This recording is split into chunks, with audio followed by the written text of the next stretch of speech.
Jikalau tiba di tanah Subang,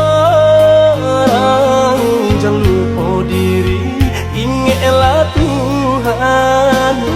Mana jo salah pandai sisihkan, selama ibadah jauhlah malang.